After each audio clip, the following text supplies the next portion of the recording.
So the execution milestone is clearly taking a customer, a market live. Okay, so we've been working with them in great detail. And actually, we have teams right now. So there is the first three countries, I think, if I'm not mistaken, is Ecuador, Colombia, and Mexico. And Mexico actually is handling 5 Central American countries.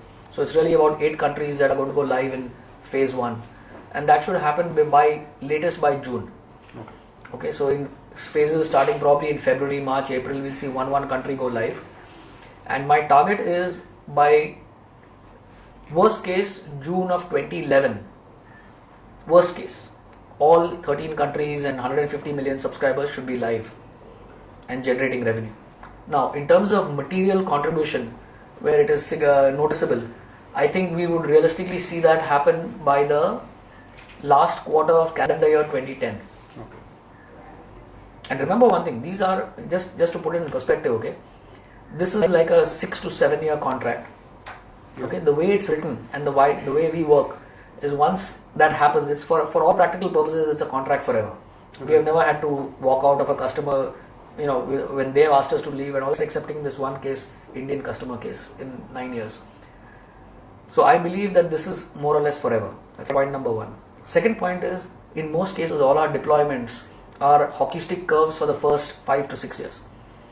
Right? So when I say material, I mean, you can imagine that the needle is going to move big time every successive year. Right?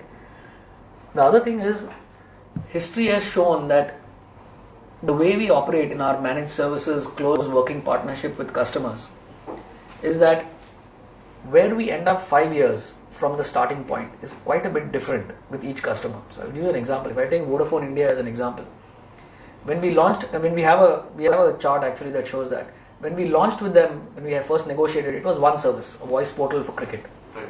Today we are live with about 35 services.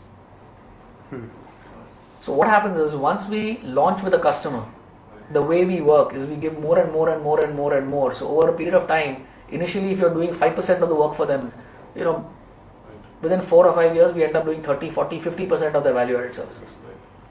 The first one you didn't even, it was a revenue sharing basis. All of them are revenue share. Most of them are revenue share. In the Vodafone's case, I think out of 35, almost 32, 33 are on a revenue share basis.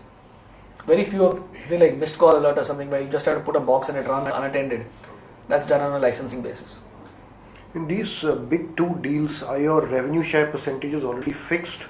For example, Vodafone is... They are both fixed. They are both fixed. There are pricing formulas. There are clearly, volume discounts in the case of Vodafone. So there's an incentive for them that the more operators they put into the pie, the bigger the discount they get. Okay. So it's structured in that manner.